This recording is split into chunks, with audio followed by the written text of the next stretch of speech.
Homeless delivery girl gave up her job to save a dying old man, unaware he is a millionaire's father. She had $17 to her name and a choice that would cost her everything, but sometimes the universe rewards those who give when they have nothing left to lose. Before we get deep into the story, please let me know in the comment where you're watching from. Hit subscribe if you're hooked in and ready to enjoy the story, because tomorrow, I have another beautiful story to share with you and I don't want you to miss it for anything. You're welcome to Mr. Paul's Stories, where we come together like a warm embrace, sharing the magic of stories that touch our souls. Join me, let us bow our heads in prayer. May our hearts be filled with overflowing love, may our spirits lift with boundless hope and wonder, and may a gentle wave of blessings wrap us in joy, peace, and unity. I pray this story binds us tighter, sparks our dreams, and fills us with the beauty of togetherness. Amen. Now, let's begin today's story. The rain turned the city streets into mirrors, reflecting neon signs and streetlights like broken dreams. Maya Rodriguez pulled her thin jacket tighter as she balanced 3 pizza boxes against her hip, checking the apartment number on her phone for the 4th time. Building 47C, luxury high-rise with a doorman who looked at her like she carried diseases instead of dinner. Her bicycle chain had snapped 2 blocks back. Walking meant longer delivery times. Longer delivery times meant angry customers. Angry customers meant no tips. No tips meant another night wondering if $17 could stretch to cover both ramen and bus fare to tomorrow's food bank. The doorman barely glanced up as she approached, but his expression soured when he noticed her soaked sneakers squeaking against the marble floor. "Service elevator," he muttered, not bothering to look from his newspaper. Maya's fingers tightened on the pizza boxes. 6 months ago, she delivered to places like this regularly, back when she had an apartment, a working phone, and dreams that didn't revolve around surviving until morning. Before her mother's medical bills consumed everything. Before the eviction notice. Before dignity became a luxury she couldn't afford. What do you think drives someone to keep pushing forward when everything seems hopeless? Share your thoughts below. The elevator climbed silently to the 23rd floor, each ding another reminder of how far she'd fallen. When she knocked on apartment 2304, a woman in silk pajamas answered, holding a glass of wine that probably cost more than Maya's weekly earnings. Finally, the woman sighed, checking her diamond watch. "These are probably cold by now." Maya forced a smile. "Actually, they're still here." The woman thrust a credit card toward her, already turning away. The tips included. Maya ran the card, watching the receipt print. No tip. Of course. Back on the street, she stared at her broken bicycle, calculating. The repair shop wanted $40, money that might as well be $4,000. She shouldered her empty delivery bag and started the 3-mile walk back to Tony's Pizza, where her manager would dock her pay for the longer delivery times and probably assign her fewer routes tomorrow. 15 miles across the city, David Thornton stood at his corner office window, watching the same rain Maya had walked through. His reflection stared back, expensive suit, perfect haircut, empty eyes. On his desk, 3 unopened letters sat beside his laptop, each one from Riverside Care Facility. Each one marked urgent. His assistant knocked. "Mr. Thornton, your 7 o'clock dinner meeting has arrived." "Cancel it," David said without turning around. "Sir, this is the 3rd meeting you've." "Cancel it." Silence. Then the soft click of the door closing. David picked up the top letter, his father's name visible through the envelope window. Thomas Thornton. 82 years old. Dying alone in a care facility because his son was too proud and too afraid to face the man who'd built the company David now ran into the ground with quarterly profits. 3 years. 3 years since their last conversation, when his father had begged him to slow down, spend time together, remember that family mattered more than board meetings. David had chosen a merger in Singapore instead. When he'd returned, his father had already moved to the care facility, too proud to ask his son to visit, too stubborn to call first. The letters had started arriving 6 months ago. Medical updates that David filed away, unable to face the reality that time was running out for both of them. His phone buzzed. A text from his ex-wife. Emma's recital is Tuesday. She asked if Grandpa Thomas will be there. What should I tell her? David stared at the message until the screen went dark. His 8-year-old daughter still asked about her grandfather, the man who'd taught her to fish, who'd read her bedtime stories during the divorce proceedings, who'd never missed a birthday until David had cut him out of their lives with surgical precision. He opened his laptop and typed Riverside Care Facility visiting hours into the search bar.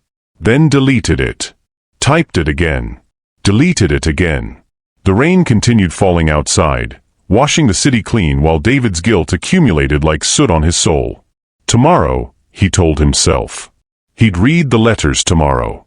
Maybe call. Maybe drive out there. Maybe was becoming his favorite word, safer than yes, easier than no, the perfect distance from action. But across the city, Maya Rodriguez was walking through that same rain with her broken bicycle and $17, still believing that tomorrow might be better if she just kept moving forward. She didn't know that in 12 hours, her path would cross with a dying old man whose son was too afraid to say goodbye. And neither of them knew that sometimes the universe arranges meetings between people who need each other most, when they least expect to be found. Maya's feet were numb by the time she reached the intersection of 5th and Maple, still 8 blocks from Tony's Pizza. The rain had soaked through her jacket, and her empty delivery bag felt heavier with each step. She paused under a flickering streetlight, checking her phone battery. 7%. Like everything else in her life, running on empty. That's when she heard it. A soft moan, barely audible above the rain's steady drumming. She looked around, seeing nothing but empty storefronts and parked cars. Then she heard it again, weaker this time, desperate. Between 2 parked cars, she spotted him. An elderly man lay crumpled on the wet sidewalk, his thin frame trembling violently. His lips had a blue tint that made Maya's stomach clench with recognition. She'd seen that color before, during her mother's final days. His eyes found hers, wide with terror and fading hope. "Help," he whispered, the word barely a breath. "Please." Maya dropped to her knees beside him, rain soaking through her jeans. His skin was cold, clammy. His breathing came in sharp, irregular gasps. She'd taken a CPR class years ago for a job she'd never gotten, but this looked like more than her basic training could handle. "Sir, can you hear me? What's your name?" His lips moved, but no sound came. His hand reached toward her, shaking desperate, and she caught it in both of hers.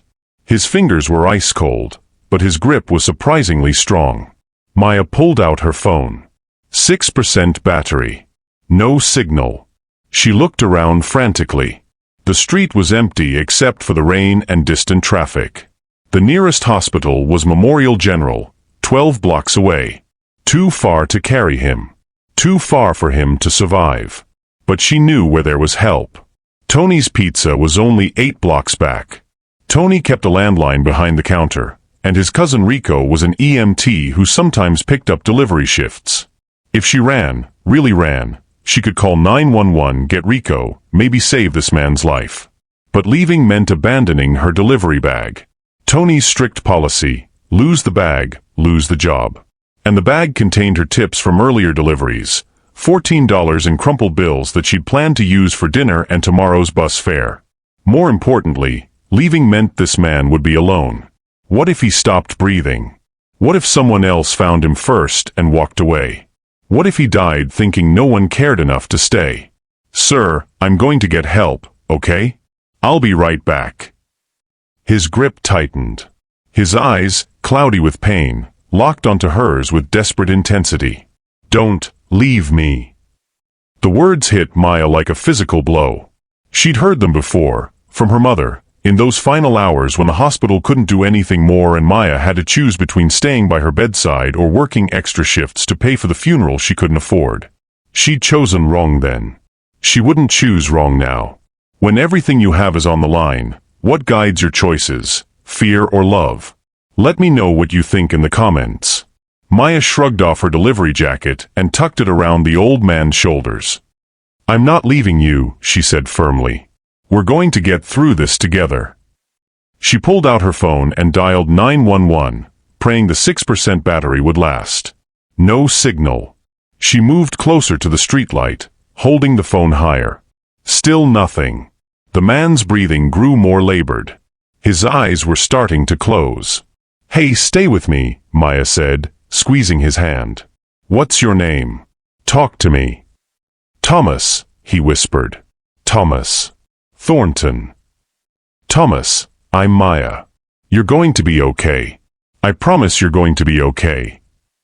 She knew it might be a lie, but sometimes lies were the kindest truth people could handle.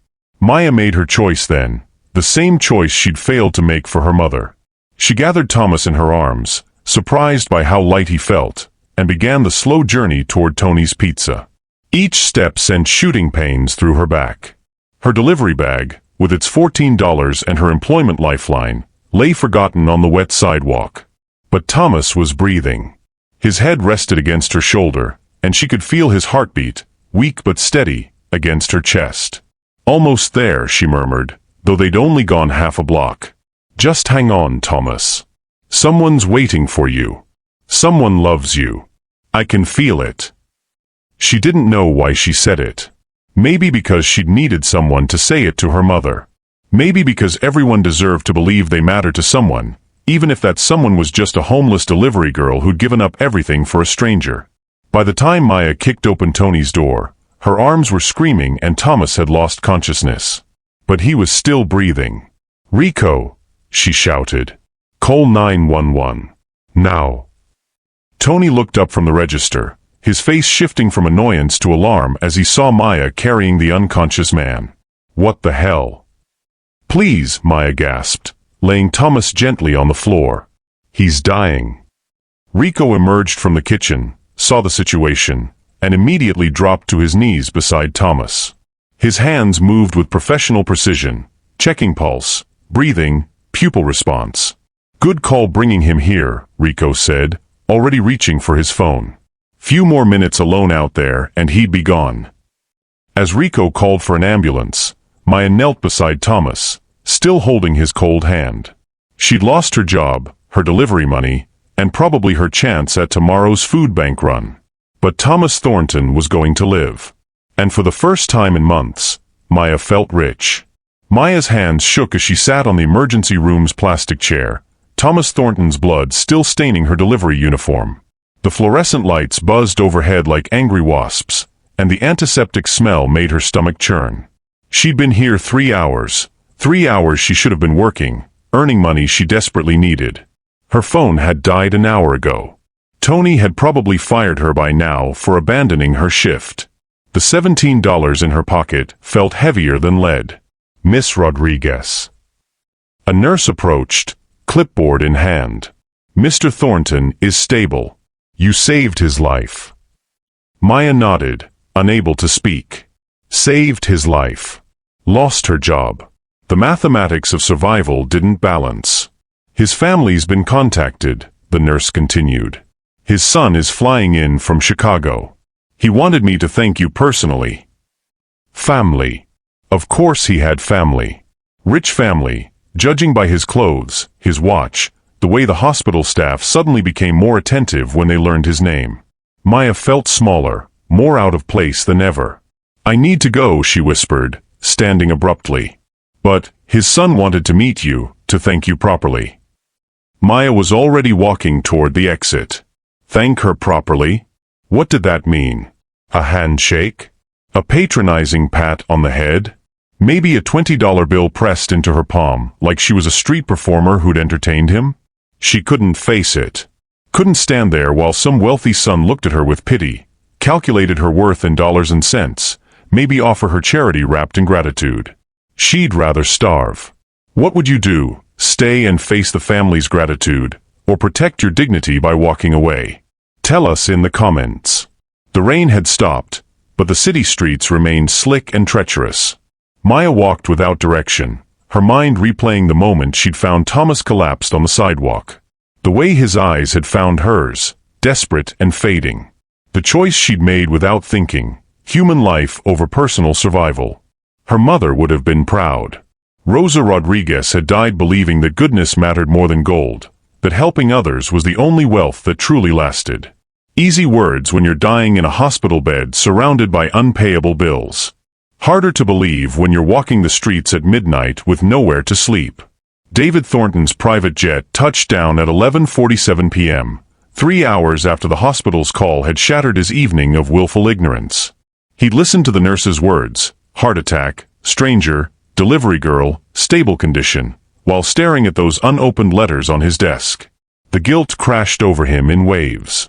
3 years of avoiding this moment, and a homeless stranger had been there when his father needed help. A stranger who'd sacrificed her job, her income, her security to save a man she'd never met. "Sir." His driver held the car door open. "St. Mary's Hospital?" David nodded, his throat too tight for words. In his briefcase, he carried those 3 unopened letters and a checkbook thick enough to solve any problem money could fix. But how do you repay someone for giving everything when you've given nothing? At the hospital, he found his father sleeping, looking smaller and more fragile than David remembered. Machines beeped softly around the bed, marking time that David had wasted, measuring heartbeats he'd ignored. "Mr. Thornton?" The same nurse who'd spoken to Maya approached him. "Your father's doing well, thanks to the young woman who found him. She performed CPR until the paramedics arrived. Rode with him in the ambulance. Stayed until we knew he was stable. Where is she? I need to thank her." The nurse's expression shifted. "She left about an hour ago. Seemed uncomfortable when she learned about your family situation. She wouldn't even give us her full contact information." David stared at his father's sleeping form. Even unconscious, Thomas looked peaceful in a way David hadn't seen in years. What was her name? Maya Rodriguez. Works for Tony's Pizza on 5th Street. Or worked. She mentioned losing her job by staying here. Lost her job. David's chest tightened. This stranger had sacrificed her livelihood for his father while David had been in his office, too cowardly to open a letter. He pulled out his phone, searching for Tony's Pizza. Closed at this hour, but he'd find her tomorrow. He'd make this right. Money could fix this. He'd give her a job, a house, whatever she needed. It was simple mathematics. Identify the debt, calculate the payment, settle the account. But as he sat beside his father's bed, holding Thomas's weathered hand for the first time in 3 years, David realized that some debts couldn't be calculated in dollars. Some gifts couldn't be repaid with checks. Across the city, Maya found herself at the 24-hour laundromat where she sometimes spent nights when the shelters were full. The owner, Mrs. Chun, looked the other way as long as Maya bought a small box of detergent and pretended to wash clothes. She sat on a plastic chair, watching other people's clothes tumble in the dryers, trying not to think about Thomas Thornton's eyes or his son's impending gratitude. The blood on her uniform had dried to a rust-colored stain, evidence of the choice that had probably cost her everything. Her reflection in the dryer door looked hollow, defeated. 24 years old and already invisible to the world. Her mother had always said Maya had a gift for caring, for seeing people others overlooked. Tonight, that gift had compelled her to act without thinking. But gifts didn't pay rent. Compassion didn't fill empty stomachs. And somewhere across the city, a wealthy family was probably planning ways to thank her that would only highlight how far apart their worlds really were. Maya closed her eyes and tried to imagine her mother's voice. "Mija, you did the right thing. That matters more than money." Easy for the dead to say. The living had to eat. The fluorescent lights in Mercy General's waiting room buzzed like angry wasps, casting everything in that particular shade of hospital green that made healthy people look sick. Maya sat in a plastic chair that had seen too many tears, her damp clothes still clinging to her skin from the morning's rain. She'd been there for 6 hours, ever since the ambulance had taken Thomas Thornton away on a stretcher. She should have left. Should have walked back to Tony's Pizza and begged for her job back, or started the rounds to other delivery services before word spread that she was unreliable. Should have done anything except sit here worrying about a stranger whose name she'd only learned from the paramedics. But every time she stood to leave, she remembered the way his fingers had gripped hers when she'd knelt beside him on the sidewalk. The way his eyes had searched her face like she was the only person in the world who mattered. How he'd whispered "Thank you, Angel" before losing consciousness. Nobody had ever called her Angel before. Maya Rodriguez. A nurse approached with a clipboard and tired eyes. "You're listed as the emergency contact for Thomas Thornton." Maya's stomach dropped. There must be a mistake. I just found him. I don't really know him. The nurse's expression softened. He was very insistent, honey. Said you saved his life, and if something happened to him, you were the only one he trusted to make decisions. Are you family? No, Are you his healthcare proxy? I don't even know what that means. The nurse sat down beside her, lowering her voice. Mr. Thornton is stable, but he's asking for you. He won't let us contact anyone else until he speaks with you first. Says he has something important to tell you. Maya stared at the scuffed linoleum floor. Is he going to be okay? The doctors are optimistic.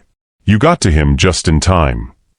When you help a stranger, do you ever wonder if the universe is testing your heart? Tell us about a time kindness surprised you in the comments. David Thornton's Mercedes pulled into the hospital parking lot just as visiting hours were ending.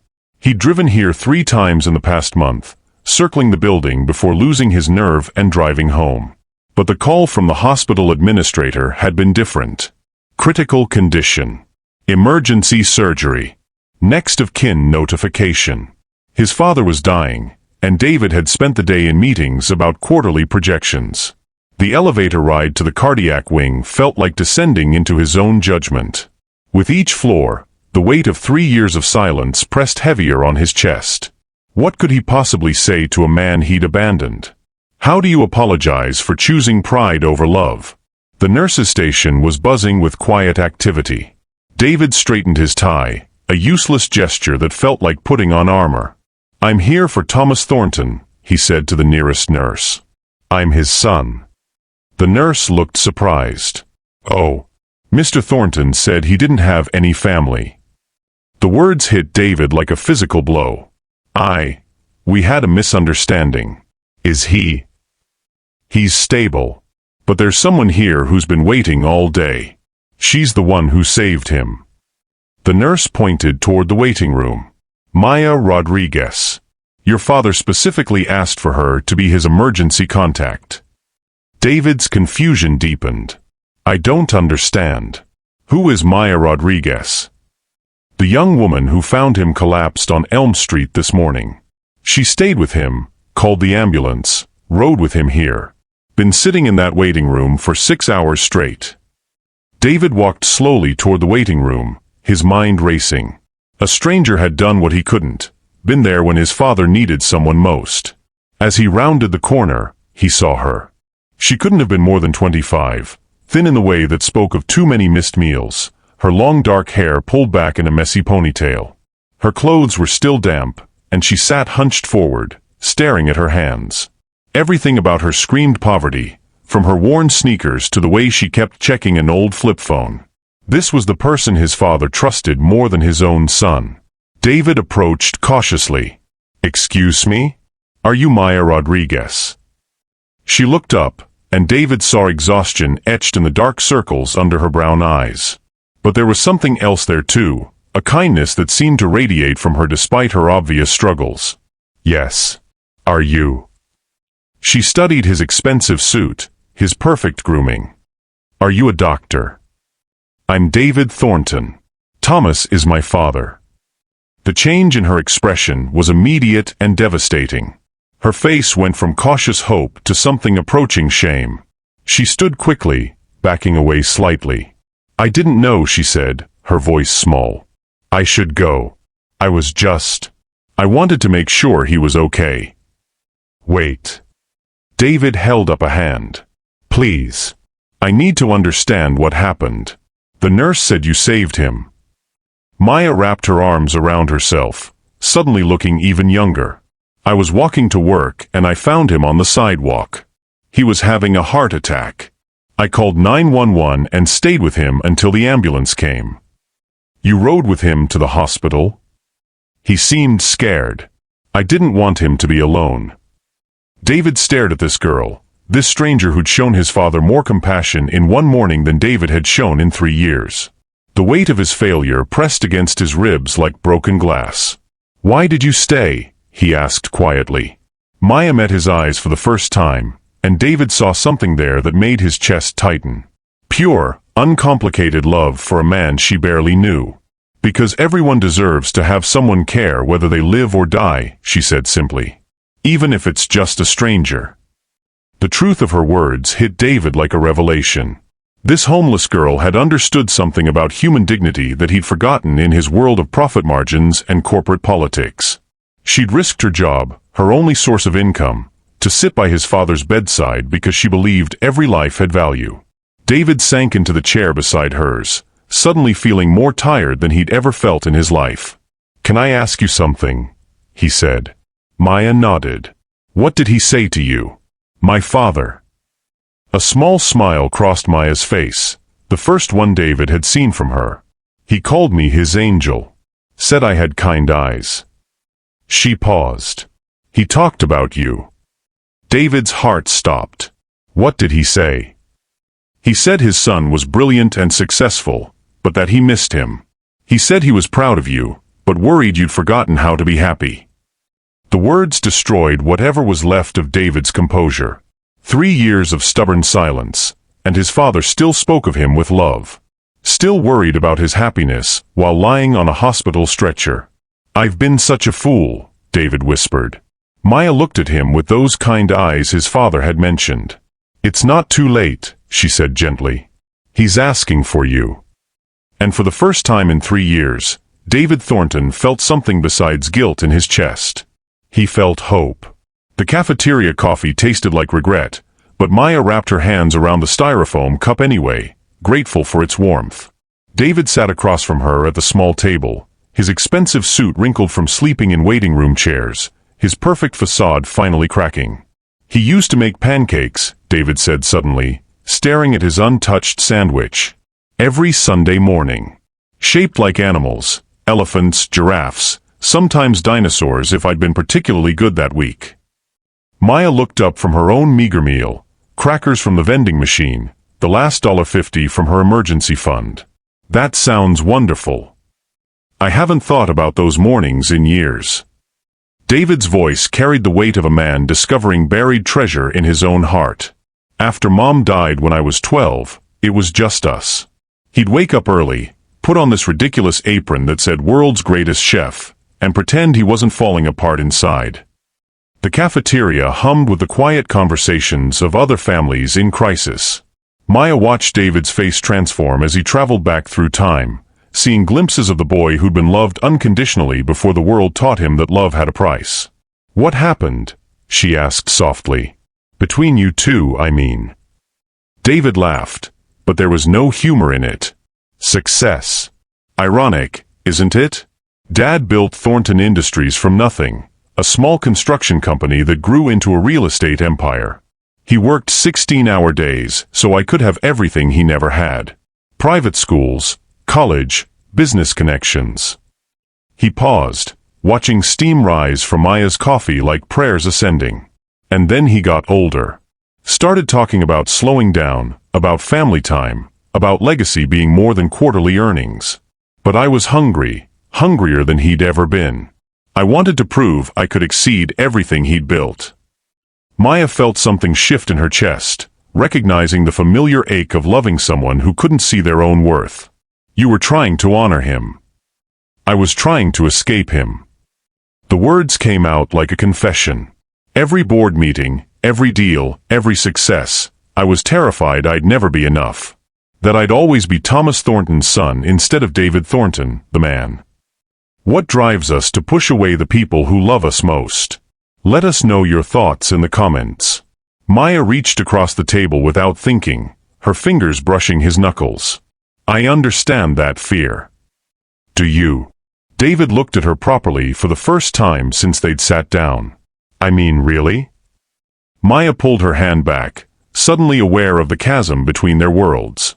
But something in his eyes, raw and desperate, made her want to bridge it. "My mother," she began, her voice barely above a whisper. "She worked 3 jobs to keep us in our apartment after my father left. Cleaning offices at night, serving breakfast at a diner, doing alterations on weekends. Her hands were always rough, always moving." David leaned forward, drawn into her story. I got a scholarship to community college.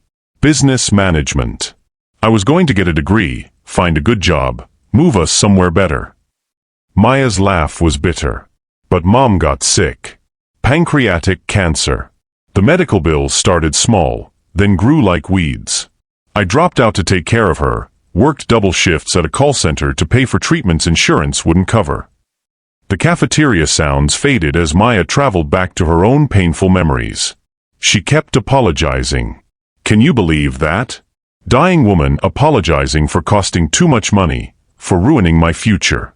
I told her she was worth everything, every dollar, every sacrifice, every dream I gave up. But you lost her anyway, David said quietly. 6 months ago. The words came out like stones. And then came the final bills. The funeral costs. The debt collectors. I fought to keep our apartment for 3 months, working 4 delivery jobs, sleeping 3 hours a night. But math doesn't care about love, does it? David's eyes were bright with unshed tears. I'm sorry. I'm so sorry. The worst part. Maya looked directly at him, her brown eyes blazing with pain and determination. I'd do it all again. Every sleepless night, every dollar, every moment watching her fade. Because she mattered. Because love isn't a business transaction. It's a choice you make every day, even when it costs everything. The silence stretched between them, heavy with shared understanding. 3 years, David whispered. I haven't spoken to him in 3 years because I was afraid of looking weak. Afraid of admitting I needed him more than he needed me. It's not too late, Maya said. He's alive. He's here. You have right now. But what if he doesn't forgive me? What if I've waited too long? Maya thought of her mother's last words. Mija, don't let pride steal your joy. Love is the only wealth that multiplies when you give it away. What if he does? She countered. What if he's been waiting for you to come home this whole time? David stared at her as if she'd revealed some cosmic secret. This girl with holes in her shoes and $17 to her name had just taught him more about wealth than 3 decades in business. You saved him, David said finally. But I think you might be saving me too. Before Maya could respond, Dr. Peterson appeared at their table, his expression unreadable. The surgery went well, he announced.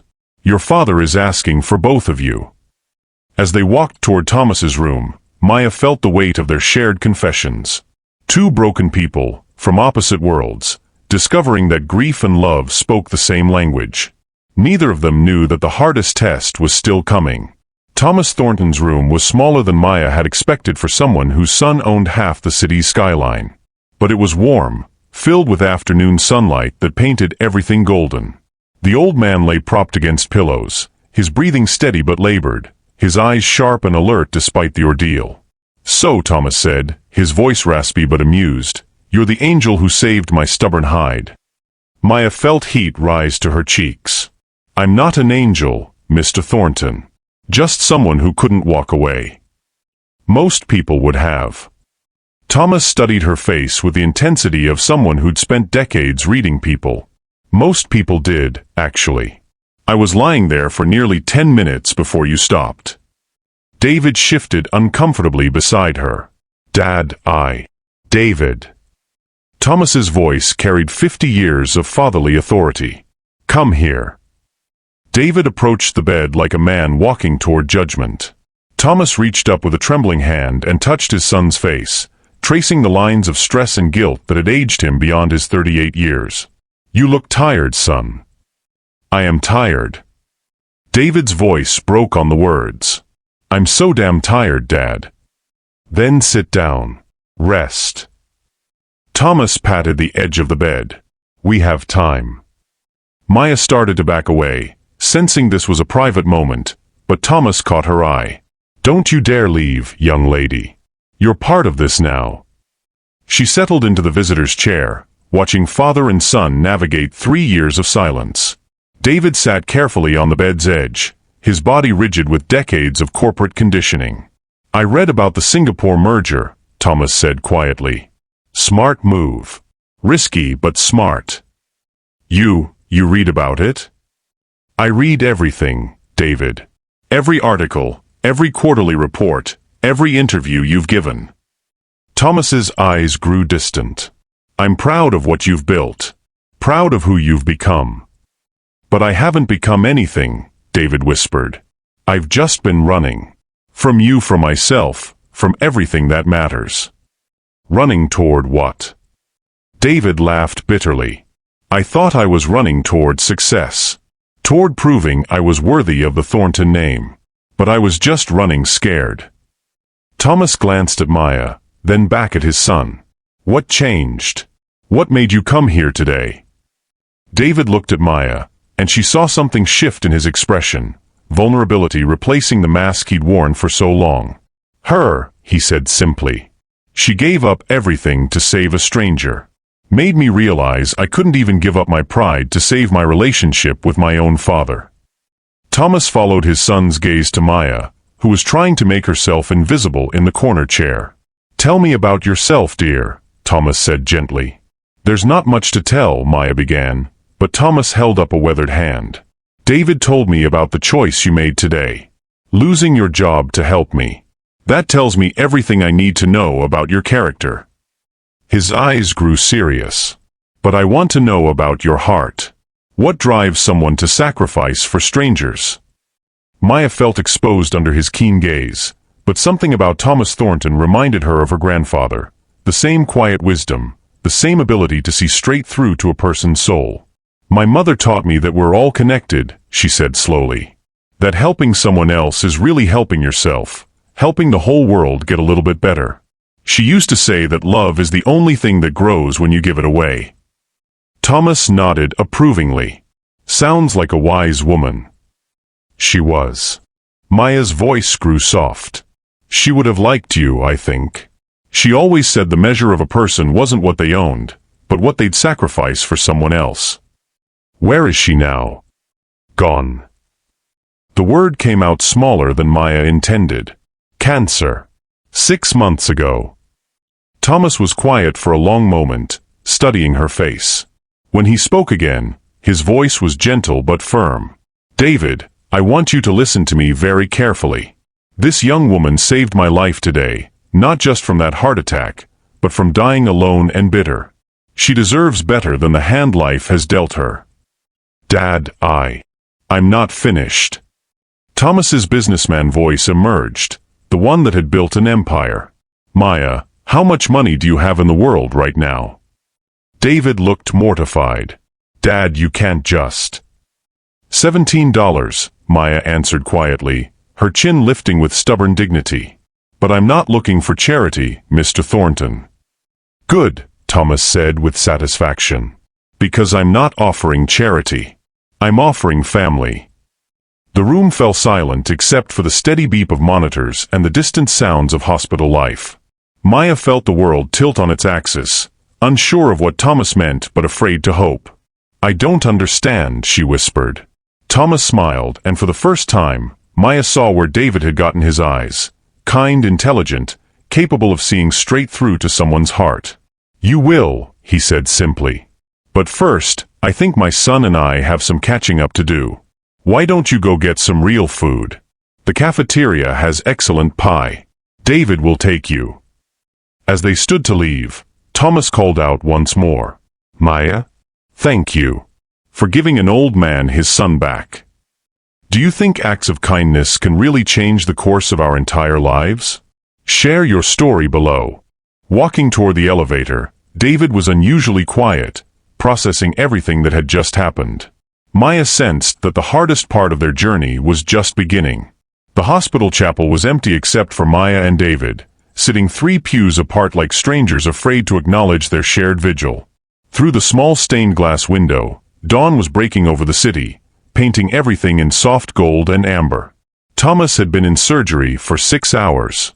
Maya's stomach growled loudly enough that David glanced over. She pressed her hand against it, embarrassed, remembering she hadn't eaten since yesterday morning, a single piece of toast from the shelter's breakfast line. There's a cafeteria downstairs, David said quietly, his voice hoarse from the long night. I'm fine. When did you last eat? Maya turned to study his face in the chapel's dim light. His expensive suit was wrinkled now, his perfect hair disheveled. The polished executive from yesterday had been stripped away by worry, leaving someone who looked almost human. I said I'm fine. David reached into his wallet and pulled out a $20 bill, setting it on the pew between them. Please. For staying with him when I couldn't. Maya stared at the money, more than she'd seen in weeks. Her pride warred with her empty stomach, but pride was a luxury she'd learned to sacrifice. Still, something about the gesture felt wrong, like payment for caring. Keep it, she said. I didn't help your father for money. Then why? The question came out raw, desperate. You lost your job. You don't even know him. Why would you? Because he was alone. Maya's voice caught. Because when my mother was dying, strangers were kinder to her than her own family. Because sometimes that's all we have, the kindness of people who owe us nothing. What would you sacrifice for a complete stranger? Tell us about a time someone's unexpected kindness changed your perspective. David leaned forward, elbows on his knees. Tell me about your mother. Maya hesitated, then found herself speaking. Lung cancer. No insurance. I was 18, working 3 jobs, trying to pay for treatments that weren't working anyway. She smiled sadly. She used to say, Maya baby, we're not poor, we're just temporarily broke millionaires. Temporarily broke millionaires. Her way of saying our worth wasn't measured by what was in our bank account. That love made us rich, even when we had nothing else. Maya's eyes filled with tears. She died believing that. I forgot for a while. David was quiet for a long moment. When he spoke, his voice was barely a whisper. I haven't spoken to my father in 3 years.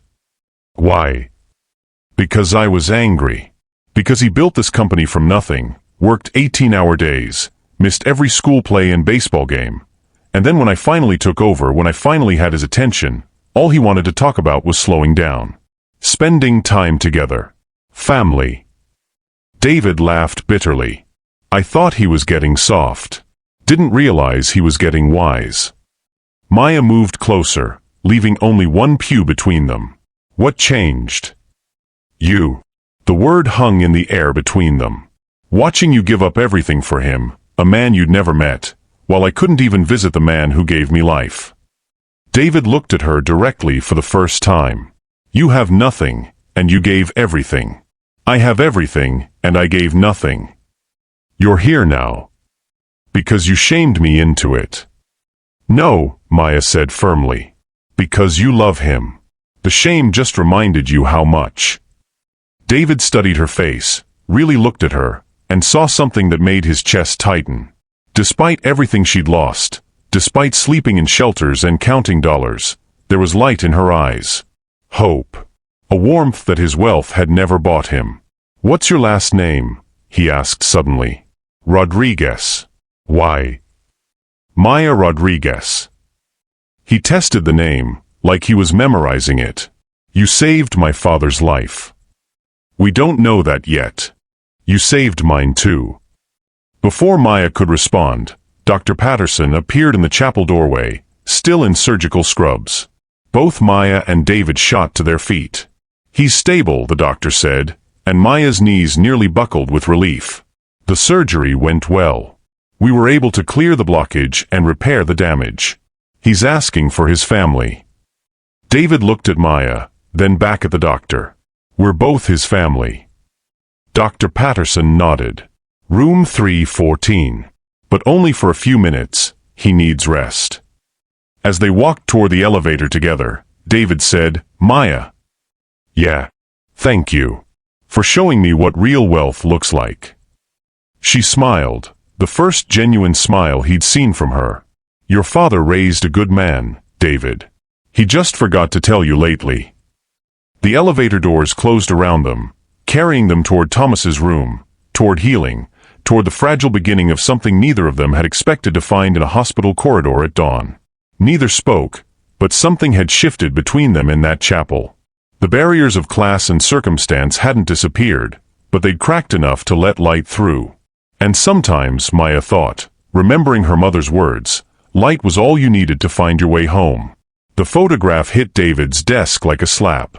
Maya's face stared back at him from the glossy surface, captured in grainy security footage, her hand reaching toward his father's collapsed form on the sidewalk.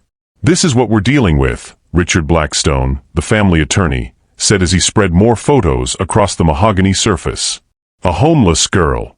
No fixed address. No family. She's been living in shelters for months. David's fingers trembled as he picked up another image, Maya helping his father into the ambulance, her face etched with genuine concern. "She saved his life, Richard. She's a liability." Blackstone's voice was ice. "The board is already asking questions. Why is Thomas Thornton's son associating with street people?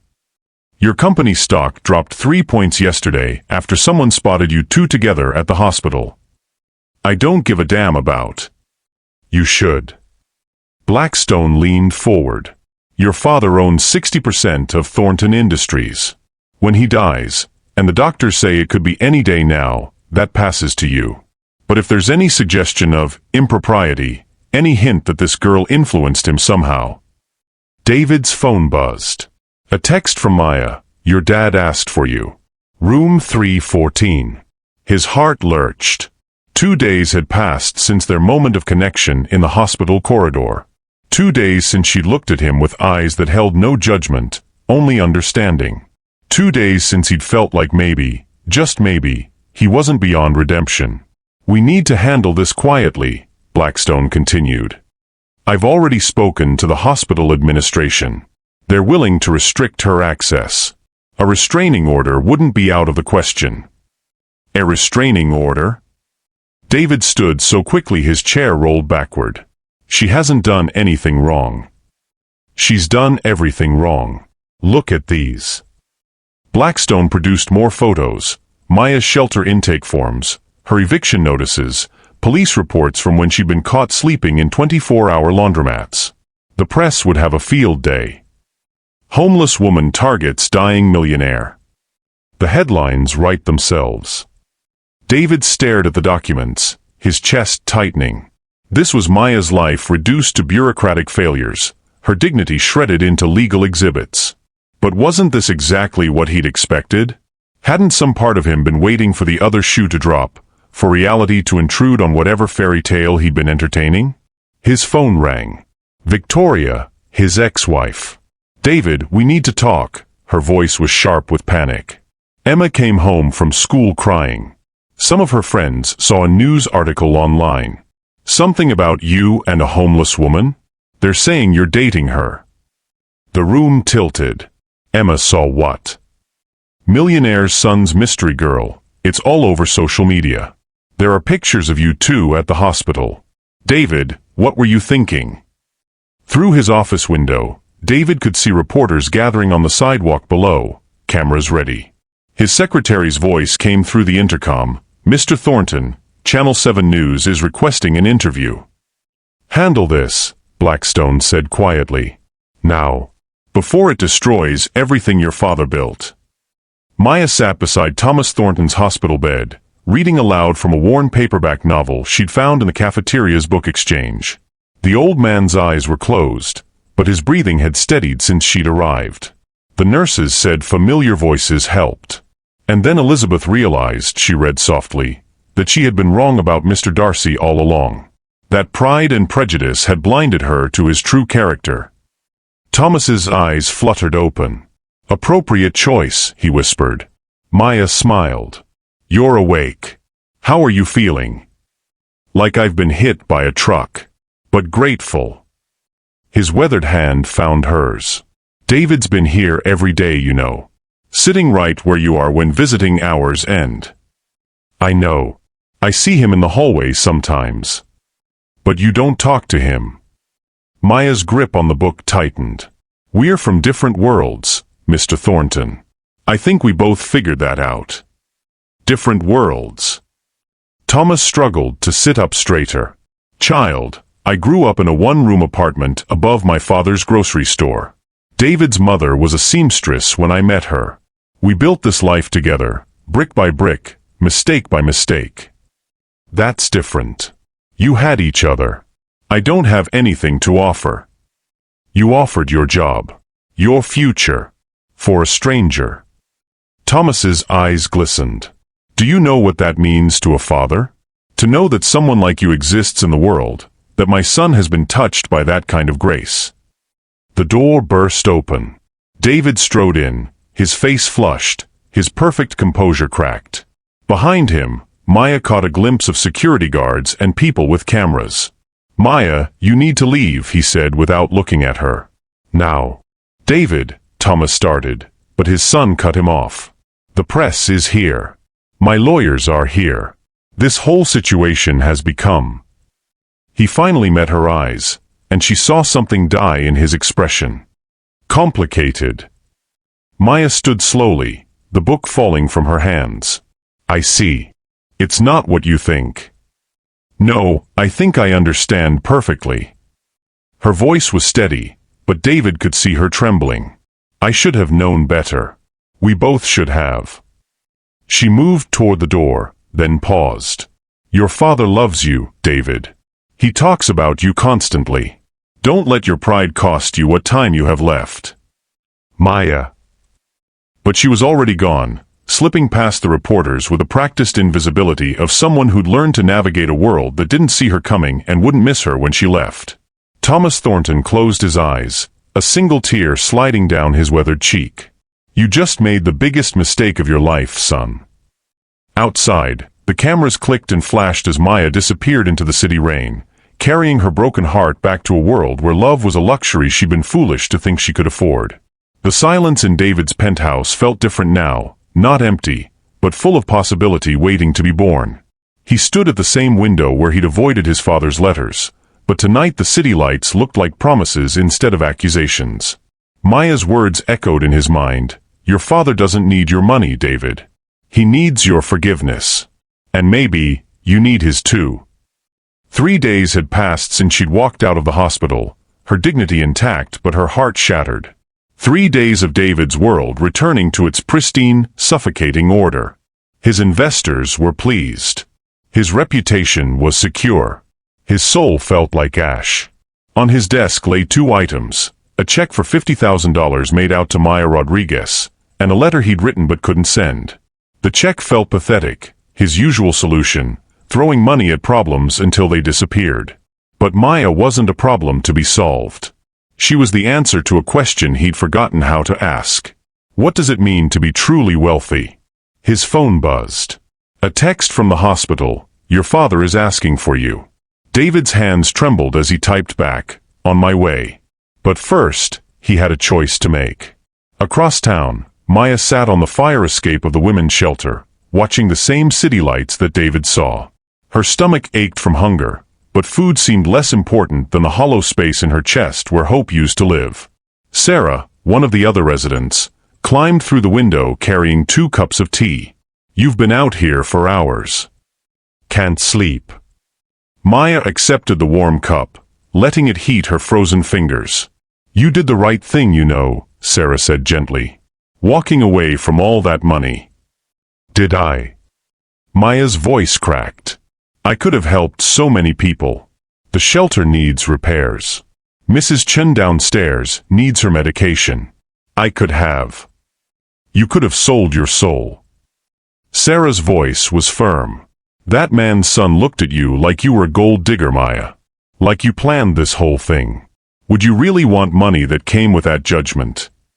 Maya closed her eyes. She could still see David's face when his colleagues had whispered their poison.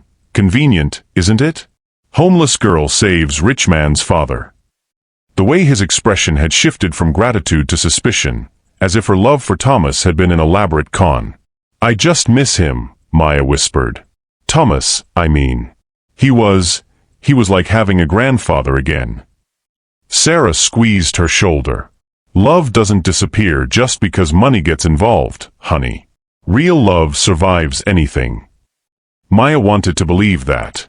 But David's silence spoke louder than any promise he could have made. David stood outside Maya's shelter at 2 a.m., rain beginning to fall again like the night they'd met. He'd driven here 4 times in the past 3 days, each time losing courage before reaching the door. Tonight felt different. Tonight, his father's words gave him strength. She saved my life, son. But more than that, she reminded me what love looks like when it's not asking for anything in return. The night security guard eyed him suspiciously. A man in a $1,000 coat at a homeless shelter raised questions. "I'm looking for Maya Rodriguez," David said. "It's important." "Visiting hours ended 6 hours ago, buddy." David pulled out his wallet, then stopped. Money wouldn't solve this. Money had caused this. "Please," he said instead, his voice raw. "I need to tell her I'm sorry." The guard studied his face for a long moment, then picked up the phone. "Maya? Yeah, I know it's late. But there's someone here, says he needs to apologize." Maya appeared in the lobby wearing an oversized sweater and doubt in her eyes. David's heart clenched seeing her like this, beautiful and guarded, like a flower that had learned not to trust the rain. "You came," she said simply. "I had to." David's hands shook as he pulled the check from his pocket. "I wrote this for you. $50,000. And then I realized, this isn't what you need. This isn't what either of us needs." Maya glanced at the check, but didn't take it. "Then what do we need, David?" He tore the check in half, the sound echoing in the quiet lobby. "We need to start over. Not as rich man and poor woman. Not as savior and saved. Just as David and Maya. Two people who found something real in the middle of a miracle." Maya's eyes filled with tears. "Your friends, your business associates, they'll never accept me." "Then they're not my friends." David stepped closer, his voice urgent. "Maya, you taught me something I'd forgotten. Real wealth isn't measured in bank accounts. It's measured in moments like this. In choosing love over reputation. In being brave enough to let someone see who you really are." "And who are you really?" Maya asked, her voice barely a whisper. David smiled, and for the first time in months, it reached his eyes. "I'm a man who's been living in a mansion but sleeping alone. Who built an empire but lost his family. Who had everything money could buy and nothing that mattered." He reached for her hands. "Until a homeless delivery girl taught me what true wealth looks like." Maya studied his face, searching for truth in his eyes. "What about your father?" "We talked. Really talked. For the first time in 3 years." David's voice caught. "He told me he's proud of you. That watching you love without expecting anything back reminded him why he fell in love with my mother. Why he built his company, not for money, but to take care of people." The security guard cleared his throat. "Look, this is real sweet and all, but would you marry me?" David blurted out, then immediately flushed red. "I mean, not right now. I mean, someday. When you're ready. If you're ever ready. I love you, Maya. I love your heart, your courage, your stubborn refusal to be bought. I love how you see people's souls instead of their bank accounts." Maya laughed through her tears. "Are you proposing to me in a homeless shelter lobby at 2 a.m.? Is that a yes? What would you choose, security with conditions, or love with uncertainty? Tell us in the comments what true wealth means to you." Maya looked at this man who'd torn up $50,000 to prove a point, who'd driven across town in the rain to apologize, who'd chosen her over his pristine reputation. "Ask me again," she whispered, "when your father can walk me down the aisle." David pulled her into his arms, and in that moment, they were both millionaires. 6 months later, Maya stood in the garden behind the Thornton estate, watching Thomas teach Emma how to plant roses. The old man's hand shook slightly, a reminder of how close they'd come to losing him, but his voice was strong as he explained the importance of giving roots room to grow. "Patience, little butterfly," Thomas said, using the nickname he'd given his granddaughter. "The most beautiful things take time to bloom." Emma giggled, dirt smudging her cheek. "Like you and Maya, Grandpa? Daddy says you two are best friends now." Maya smiled, adjusting the simple engagement ring on her finger. It wasn't the largest diamond in the world, but David had chosen it carefully, a vintage piece that had belonged to his grandmother, a woman who'd also married into the family from humble beginnings. Something like that, Maya replied, glancing toward the house where David was finishing a phone call. Even from a distance, she could see the change in him. His shoulders weren't constantly tense anymore. He laughed more. The lines around his eyes came from smiling now, not stress. The call ended, and David walked toward them, loosening his tie. He'd made changes to his work schedule, real changes, not just promises. Board meetings ended at reasonable hours. Weekends were sacred family time. The Singapore office could wait. "How are my favorite gardeners?" David asked, kneeling beside Emma. "Maya's teaching me about roots," Emma announced proudly. "She says some plants grow better when they start from nothing." David caught Maya's eye over his daughter's head. She'd said that the first time they'd worked in this garden together, 3 months after Thomas's recovery. It had become their metaphor for second chances, for love that grows stronger when it's earned rather than expected. Thomas struggled to his feet, and David immediately moved to help him. The gesture was automatic now, natural. The careful distance that had existed between father and son had dissolved entirely, replaced by the urgent tenderness that comes from almost losing someone forever. "Maya," Thomas said, his voice carrying that formal tone he used when he had something important to say. "I have something for you." He reached into his jacket pocket and pulled out a small velvet box. Not a ring box, something smaller, more delicate. Maya's breath caught. "Thomas, you don't need to." "Hush," he said gently. "An old man doesn't get many chances to right the universe's wrongs." Inside the box was a delicate gold locket, vintage and clearly precious. Thomas lifted it carefully, his fingers finding the tiny clasp. "This belonged to my wife, David's mother," he explained as the locket opened to reveal 2 small photos. One showed a young woman with kind eyes and David's smile. The other was empty. She always said it was waiting for the right daughter. Maya's eyes filled with tears. "I can't accept this. It's too valuable." Thomas interrupted, raising an eyebrow. "Child, do you know what's valuable? A delivery girl who gives up her only job to save a stranger. A woman who sits beside a dying man's bed for 3 days because his son is too proud to come home. Someone who sees an old fool's heart instead of his bank account." David stepped closer, his hand finding Maya's. "He's right. The night you saved him, you saved all of us." Thomas continued, his voice growing stronger. "The other photo spot is for Emma. Because families aren't just about blood, they're about choosing to love each other, every day, even when it's hard." Emma clapped her hands. "So Maya's really going to be my stepmom?" "If she'll have us," David said, though they'd had this conversation 100 times already. Some fears ran too deep to dismiss easily. Maya looked around at the garden, at the family that had somehow become hers. 6 months ago, she'd been sleeping in a shelter, believing she was invisible to the world. Now she managed the Thornton Foundation's community outreach program, channeling the family's resources toward helping people like she'd been, invisible people who just needed someone to see them. "I have a confession," Maya said, touching the locket at her throat. "That day in the hospital, when you were unconscious, Thomas, I made you a promise." The old man's eyes crinkled with curiosity. "I promised that if you lived, I'd make sure your son understood what he had. I'd help him see that love isn't something you schedule between meetings. It's something you choose, every moment, every day." David's hand tightened on hers. "Mission accomplished." Thomas laughed, a rich, full sound that had returned gradually as he'd healed, as his family had healed around him. "And what did I promise you, child?" Maya smiled, remembering. "You promised that if you lived, you'd teach me what it felt like to belong somewhere."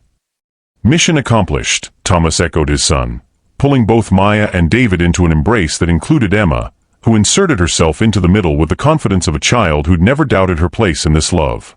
"As you think about Maya's journey from invisible to invaluable, what promises have you made to yourself about choosing love over fear?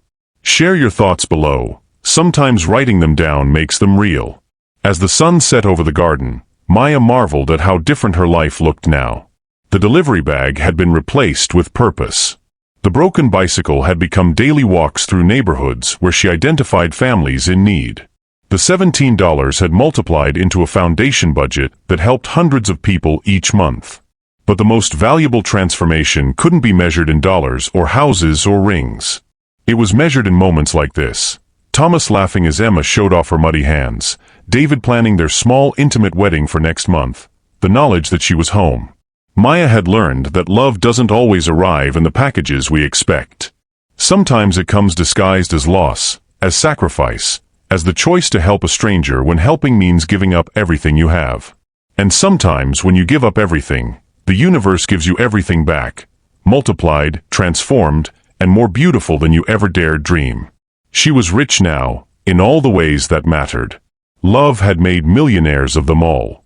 Thank you for watching this story to the end. If you love this story, you will surely enjoy the next one. It's crazier and more intriguing as you can never imagine. So do check it out. Click on the image showing on your screen right now to watch the next one.